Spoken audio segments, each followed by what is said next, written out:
The Fire Within by Chris DeLacy. The chapter we're on is A Very Special Dragon. What on earth? Said Liz as the door crashed open. She put her hand on the teapot to steady it. Fire! Cried David. Upstairs, quickly, dial 911.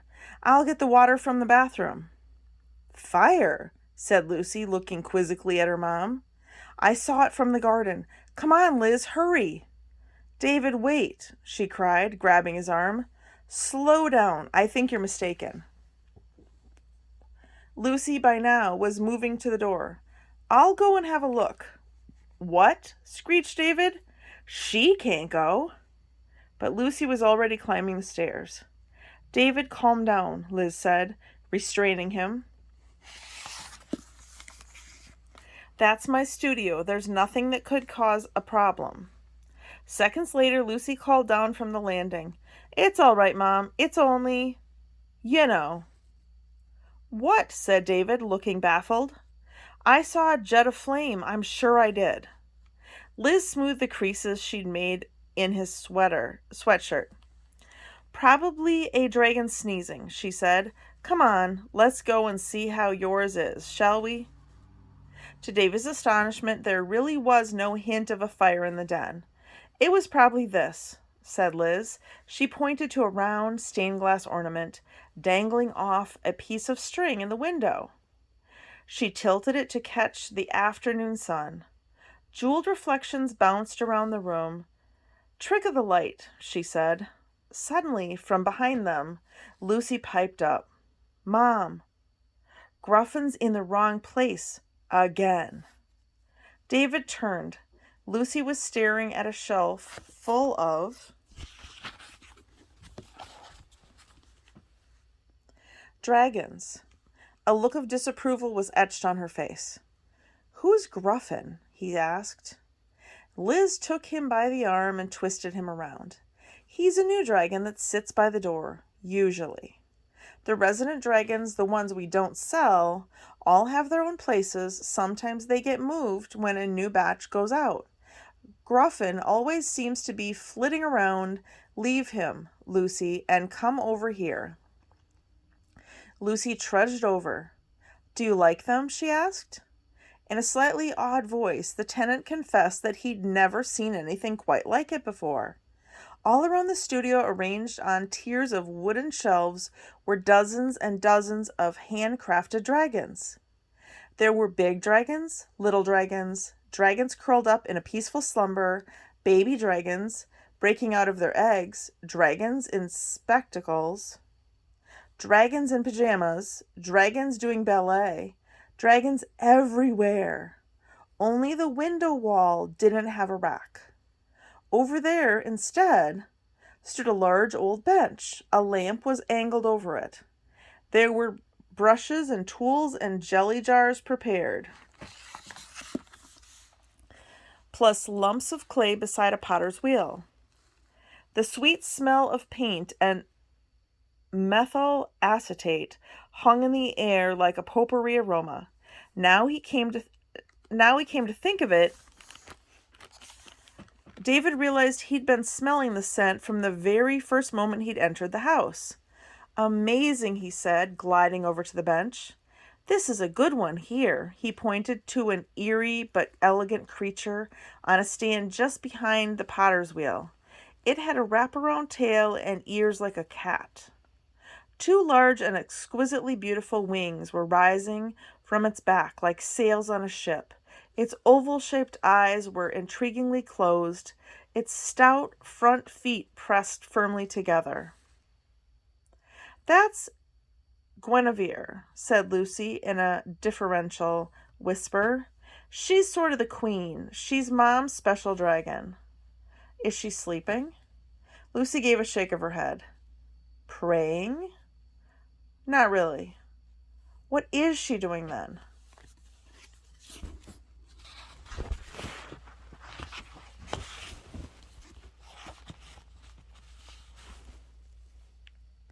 Across the room, Liz coughed. Lucy, why don't you show David his dragon? Lucy pointed to one of the potter's wheel.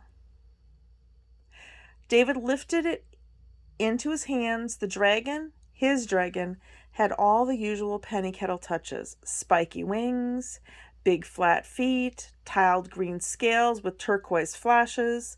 The characteristic oval-shaped eyes had a gentle, cheery, helpful look. But there was a deep sensitivity in them, too, as if the creature could weep at the drop of the scale. David rested it in his palm. The dragon sat up on its thick, curved tail. Unlike Guinevere, it wasn't praying or resting or whatever the queen dragon was supposed to be doing. Instead, it had a pencil wrapped in its claws and was biting the end of it, lost in thought. "Hope you like him," said Liz. "He was interesting to do." "He's wonderful," said David. "Why does he have a pencil?" "And a pad," said Lucy, pointing to a notepad in the dragon's other paw. "It's what he wanted," said Liz, coming to join them. "I tried him with a book, but he just didn't like it. He definitely wanted a pencil to chew on." "Perhaps he's a drawing dragon," said Lucy. "Do you like drawing pictures?" David shook his head. "Can't draw for anything." "What do you mean he wanted a pencil?" Liz lifted a shoulder. "Special dragons are like characters in a book. I have to go where they want to take me." "I have a writer friend who's always saying that." Lucy let out an excited gasp. "You mean he's a dragon for making up stories?" "Lucy, don't start," said Liz.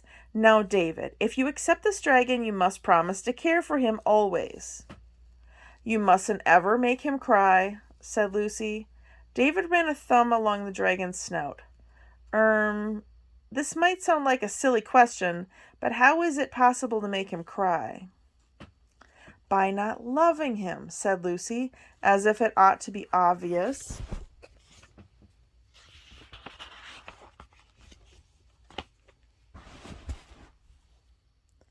"Imagine that there's a spark inside him," said Liz. "If you love him, it will always stay lit," smiled Lucy. "To light it, you must give him a name," said Liz.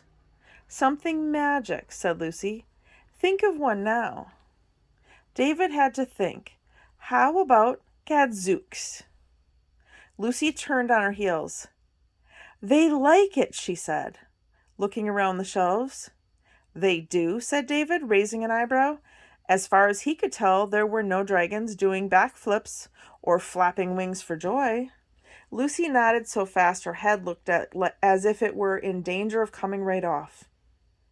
"Didn't you hear them going, huh?" "Gadzooks is a lovely name," said Liz, giving Lucy a nudge with her shoulder. "It suits him very well. Now, tour over. It's time we went downstairs, I think." "Good idea," said David, wiping a trickle of sweat off his brow. "Is it me, or is it getting warm in here? Your oven's not on, is it?" "It's not dinner time yet," said Lucy. "Not the oven in the kitchen," David laughed. "I meant your potter's oven. You know, your kiln. When you make things from clay, you put them in a kiln to fire, don't you?" Before anyone could speak, the telephone rang. Liz moved toward the door. "Better answer that." With a curt look at Lucy, she left the room. No sooner was her mother out of sight than Lucy turned to David and said, "Are you going to make up a story for me?" "No," he said, trying to clean a blemish off Gadzooks. It looked for all the world like a scorch mark on his tail. It was deep in the glaze, though. "I'm hopeless at stories, Lucy. I wouldn't have a clue what to tell one about." "Conker," she suggested, almost bouncing off the floorboards. "Do a story about Conker. Gadzooks will help you. That's what special dragons are for." David pried his collar away from his neck. It really was getting warm in the den. "No," he said, "but I'll tell you what I will do. I've got to go into town on